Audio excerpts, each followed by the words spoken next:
हरिओम, माझं नाव योगेश सिंह काशीराम कदम. मी बँड्रा उपासना सेंटरमध्ये असतो. मी बापूंकडे मार्च 1997 पासून आलो आहे. हा जो अनुभव मला आता सांगायचा आहे तो माझ्या मुलीबद्दलचा आहे. माझी मुलगी मे 2008ला तिचा जन्म झाला.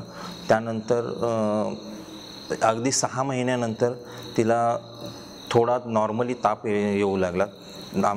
तिचे doctor child specialist doctor Deshmukh आहेत, त्यांच्याकडे आम्ही तिला ट्रीटमेंट चालू केली. त्यानंतर तो 1-2 दिवसानंतर वाढत 105 पर्यंत गेला. त्यांनी मला सांगितलं की तिला ताबडतोब ॲडमिट करावं लागेल. ॲडमिट असं म्हणाल्यावर ती 6 महिन्याची असल्यामुळे आम्ही खूप घाबरलो होतो. त्यानुसार त्यांच्या सांगण्यानुसार आम्ही तिला ॲडमिट केले. ॲडमिट केल्यावर ब्लड टेस्ट अशा टेस्ट चालू झाल्या. तर ब्लड टेस्टमध्ये तिला कल्चर ब्लड टेस्ट केली, युरिन टेस्ट. तर युरिन टेस्टमध्ये तिला युरिन इन्फेक्शन असल्याचं आढळलं. त्यांनी त्यानुसार त्याच्यावर ट्रीटमेंट चालू केली. 1-2 दिवसानंतर पुन्हा तिच्या पोटामध्ये दुखायला लागलं. पोटात दुखणं कमी होत नव्हतं. त्यानुसार त्यांनी पोटात का दुखतं ह्यासाठी त्यांनी सोनोग्राफीसाठी रेफर केलं. सांताक्रूज येथे आम्ही त्यांची सोनोग्राफी केली. सोनोग्राफी केल्यानंतर त्याच्या रिपोर्टमध्ये तिथला गोल्डस्टोन असल्याचं आढळलं. गोल्डस्टोनची साईज 9 mm होती. डॉक्टरांनी आम्हाला ऑपरेशनचं सजेस्ट केलं. त्यानुसार माझी मिसेस प्रसिद्धीवीरा कदम हिने आपण दादांना भेटू आणि नंतरच निर्णय घेऊ असं ठरवलं. त्यानुसार आम्ही घाबरलेलो होतो. रात्री 10 वाजले होते. त्यानुसार दादांना आता कसं भेटावं, जाईपर्यंत क्लिनिक बंद होईल. माझ्याकडे हेमंत सिंहचा नंबर होता, हेमंत सिंह कावले. त्यानुसार मी त्यांच्याशी कॉन्टॅक्ट केला. ते म्हणाले ठीक आहे, तू ताबडतोब घेऊन ये. आम्ही क्लिनिकवर जाईपर्यंत 10:30 वाजले होते. तिथे गेल्यानंतर मी हेमंत सिंहशी कॉन्टॅक्ट केला. हेमंत सिंह बोलले ठीक आहे, दादांची बापूंबरोबर आता मीटिंग चालू होणार आहे, मी दादांशी बोलून तुला कॉन्टॅक्ट करतो, तोपर्यंत तू गुरुक्षेत्रम येथे थांब. मी मिसेस आणि मुलगी आम्ही गुरुक्षेत्रममध्ये बसलो होतो. थोड्या वेळातच हेमंत सिंह कावले गुरुक्षेत्रमध्ये मला बोलवण्यासाठी आले. त्यांनी सांगितलं दादा क्लिनिकवर आले आहेत, लवकरच. त्यानुसार आम्ही दादांकडे गेलो. दादांना सर्व सांगितलं, रिपोर्ट्स दाखवले. दादा बोलले ठीक आहे, काही हरकत नाही, काही टेन्शन घेऊ नको. चेक केलं. मला बोलले थोडा वेळ बाहेर बस. थोड्या वेळाने बाहेर आले. माझ्या खांद्यावर हात टाकला. लिफ्टपर्यंत गेले. मला बोलले योगेश, तू फारच काळजी करतोयस मुलीची. हरकत नाही, काही नाही, बरं होईल, तू घेऊन जा. त्यांची ट्रीटमेंट अगदी व्यवस्थित चालू आहे. त्यानुसार तिला मी पुन्हा हॉस्पिटलमध्ये घेऊन गेलो. तिथे ॲडमिट केलं. 2-4 दिवसानंतर तिला डिस्चार्जही मिळाला. डिस्चार्ज मिळाल्यानंतर मधला काळ व्यवस्थित गेला. पुन्हा 2011 सेम पद्धतीचा ताप, हळूहळू ताप आला. डॉक्टरांकडे गेलो. ते म्हणाले की हा ताप 104-105च्या दरम्यान गेला. ते बोलले ॲडमिट करावं लागेल. सेम पोटात दुखण्याचं चालू झालं.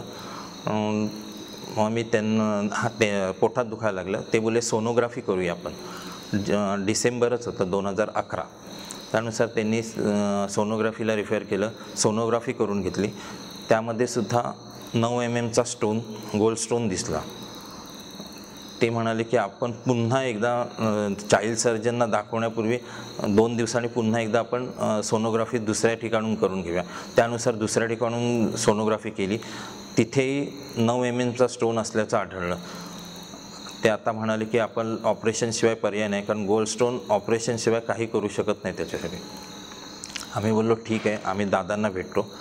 1-2 दिवसांनी थोडा ताप कमी झाल्यानंतर डिस्चार्ज घेतला. दादांकडे गेलो. दादांना सर्व स्टोरी सांगितली, फाईल दाखवली. दादांनी फाईल बघितल्यावर डॉक्टर मथुरे माटुंग्याला असतात, त्यांच्याकडे आम्हाला पाठवलं. चाइल्ड सर्जन आहेत त्यांच्याकडे. आम्ही ताबडतोब दुसऱ्याच दिवशी त्यांच्याकडे गेलो. त्यांनी चेक केलं.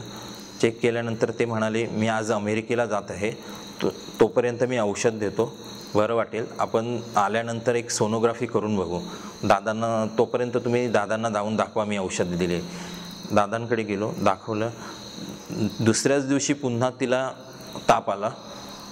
आम्ही डॉक्टर देशमुखांकडे गेलो, त्यांनी पुन्हा ॲडमिट करावं लागलं.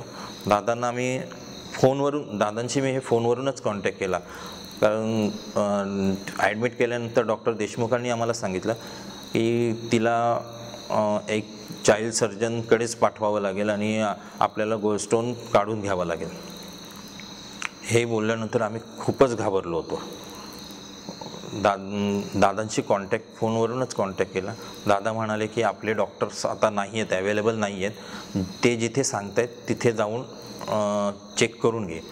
त्यांनी लीलावती हॉस्पिटलमध्ये चाइल्ड सर्जन आहेत, त्यांच्याकडे पाठवलं. त्यांच्याकडे गेल्यानंतर त्यांनी आम्हाला सांगितलं की आत्ता ताबडतोब ॲडमिट करून घ्या, आपल्याला काही टेस्ट करावे लागतील. त्यांनी सांगितलं की 60 ते 70 हजार रुपये तुम्हाला डिपॉझिट भरावे लागेल. माझ्याकडे त्यावेळेला तितके डिपॉझिट भरणे इतके पैसे नव्हते, कारण 1-2 दिवसापूर्वीच तिला ॲडमिट केलं होतं, तिथेही खूप खर्च झाला होता. मी दादांशी पुन्हा कॉन्टॅक्ट केला. दादा म्हणाले ॲडमिट करू नकोस, ते जिथून टेस्ट करायला सांगतील तिथून आपण टेस्ट करून घेऊ.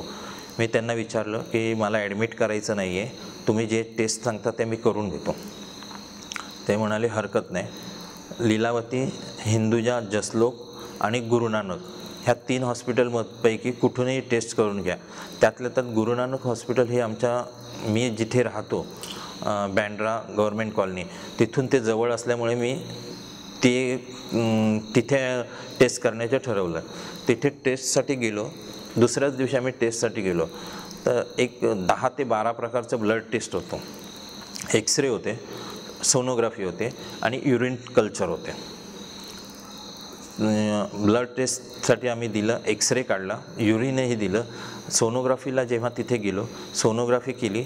सोनोग्राफी केल्यानंतर मीच डॉक्टरांना विचारलं की सोनोग्राफीमध्ये काय आहे. तर सोनोग्राफीमध्ये डॉक्टरांनी सांगितलं की काहीच नाही आहे. व तत्पूर्वी सोनोग्राफी टेस्टला जाण्यापूर्वी मी पुन्हा दादांना भेटलो होतो. दादा मला ह्या टेस्ट करायला सांगितल्या आहेत. दादांनी तिला टेबलवर बसवलं, पूर्ण डोक्यापासून अगदी पाठीपर्यंत हात फिरवला. त्यावेळेला मला त्यांनी सांगितलं होतं योगेश तू जा, काही काळजी करू नको, सर्व रिपोर्ट नॉर्मल आहेत. त्यावेळेला मला काहीच कळलं नव्हतं, कारण 2 सोनोग्राफी केल्या होत्या 1-2 दिवसाच्या गॅपनी. त्याच्यामध्ये 9 mm स्टोन असल्याचे दाखवलं होतं आणि हे डॉक्टर सांगत होते की स्टोन नाही आहे. मी बोललो डॉक्टर 2 रिपोर्टमध्ये असं आहे. ते बोलले रिपोर्ट दाखवा. मी त्या पद्धतीने रिपोर्ट घेऊन गेलो होतो, त्यांना रिपोर्ट दाखवलं, सोनोग्राफी दाखवली. तर ते म्हणाले की माझ्या रिपोर्टमध्ये तरी काही नाही आहे, तुम्ही अर्धा तास बाहेर थांबा, आपण पुन्हा एकदा सोनोग्राफी करू. अर्ध्या तासानंतर आम्हाला पुन्हा बोलवलं, पुन्हा सोनोग्राफी केली. त्या सोनोग्राफीमध्ये सुद्धा काहीच नव्हतं. ते म्हणाले माहीत नाही मला यामध्ये स्टोन आहे यामध्ये नाही, पण माझ्या सोनोग्राफीमध्ये स्टोन नाही आहे. ठीक आहे, मी ते घेऊन गेलो, पण सर्व रिपोर्ट मिळाले नसल्याने मी डॉक्टरांकडे दाखवण्यासाठी गेलो नाही. कल्चरचा रिपोर्ट हा 2 दिवसांनी मिळतो. 2 दिवसांनी तो रिपोर्ट घेऊन डॉक्टरांकडे जाण्याऐवजी लीलावतीच्या चाइल्ड सर्जन यांच्याकडे जाण्याऐवजी मी पहिलं सुरुवातीला दादांकडे गेलो. दादांकडे रिपोर्ट दाखवूया आणि मग आपण डॉक्टरला दाखवूया. दादांकडे आतमध्ये एंट्री मारतो तर तिथूनच हसले. दादा तिथूनच हसले आणि रिपोर्ट पाहण्यापूर्वीच मला म्हणाले काय झालं, नॉर्मल आहेत ना. मी मनामध्ये म्हणालो दादांना कसं कळलं रिपोर्ट नॉर्मल आहेत. दादाने सर्व रिपोर्ट बघितले. त्यानंतर दादा म्हणाले ज्या डॉक्टरांनी तुला रिपोर्ट करायला सांगितले आहेत लीलावतीच्या, तिथे तू घेऊन जा, त्यांना दाखव. त्यानुसार मी त्यांना दाखवले. त्यांनी रिपोर्ट बघितले, अगोदरचे रिपोर्ट बघितले. त्यावेळेला ते म्हणाले माहीत नाही कसं झालं, पण असं होत नाही. आपले 3 रिपोर्ट आहेत. 2 रिपोर्टमध्ये 9 mm स्टोन दाखवतो, तिसऱ्या रिपोर्टमध्ये नाही दाखवत. ठीक आहे, त्यावर त्यांनी काही भाष्य केलं नाही. मी त्यानंतर दादांना येऊन भेटलो. दादांना सांगितलं मी तिथे दाखवलं, त्यांनी असं सांगितलं. दादा म्हणाले काही नाही, काही टेन्शन घेऊ नको, तिला स्टोन वगैरे काही नाही, सर्व नॉर्मल झालेलं आहे.